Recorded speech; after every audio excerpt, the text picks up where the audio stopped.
Hello my dear friends, welcome back to my channel let's know with Tina.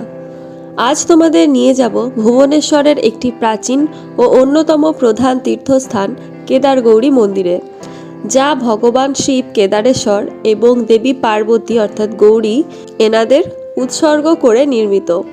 এটি শহরের 8টি অষ্টশম্ভু মন্দিরের একটি এবং বিখ্যাত মুক্তেশ্বর মন্দিরের কাছে অবস্থিত। এই মন্দিরের অ্যাড্রেসটা তোমাদের ভিডিও চলতে চলতেই আমি দেখিয়ে দেব।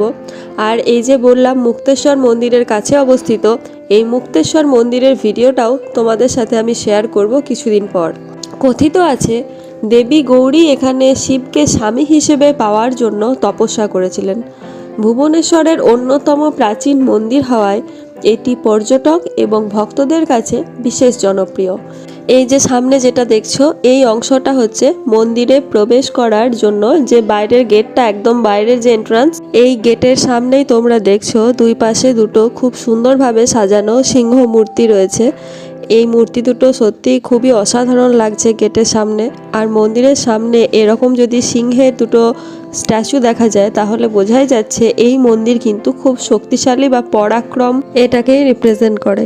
এই মন্দিরের এই গেটটা দিয়ে সামনের দিকে ঢুকেই তোমরা ডান দিকে কিছু দোকান দেখতে পাবে, যেখানে পুজোর ডালা এবং পুজোর সামগ্রী তোমরা কিনতে পারবে।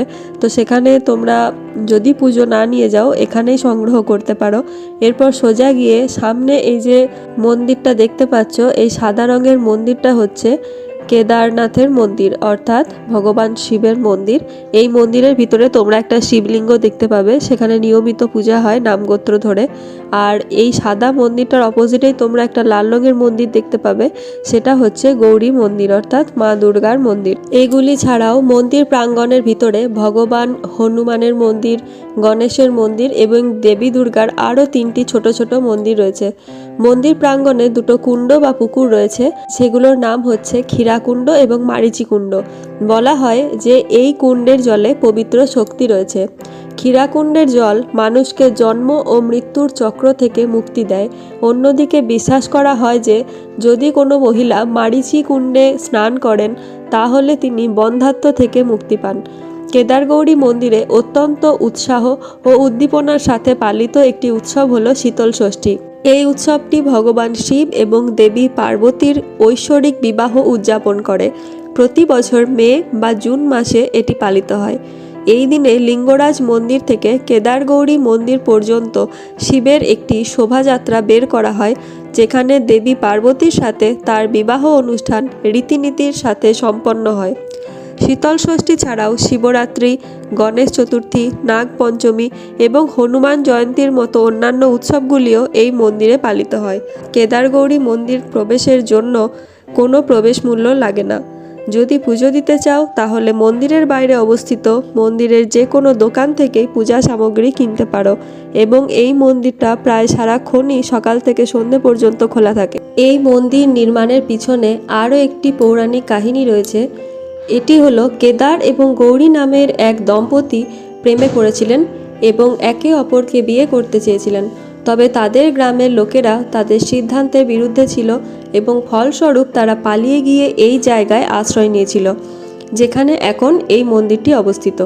দীর্ঘ যাত্রার পর যখন গৌরী ক্ষুধার্ত বোধ করেন তখন কেদার খাবারের সন্ধানে বেরিয়ে পড়েন, কিন্তু একটি বাঘের আক্রমণে তিনি মারা যান। মৃত্যুর খবর পেয়ে গৌরী পুকুরে ঝাঁপিয়ে পড়েন এবং মারা যান।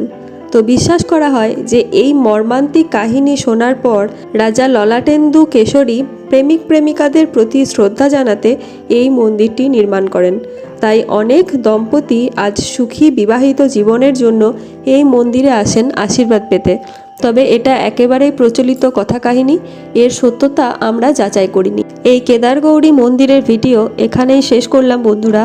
এরপরেই আমি আপলোড করব এর পাশে আর একটা যে বিখ্যাত মন্দির রয়েছে মুক্তেশ্বর মন্দির এবং সিদ্ধেশ্বর মন্দির একত্রে, সেই মন্দিরের ভিডিও তোমাদের সাথে শেয়ার করব। এরকম অনেক ট্রাভেল ভিডিও এবং তার তথ্য পাওয়ার জন্য এখনই আমার চ্যানেলটিকে সাবস্ক্রাইব করো এবং পরের ভিডিওগুলো দেখার জন্য অপেক্ষা করতে থাকো বন্ধুরা। Thanks for watching my video. Bye bye.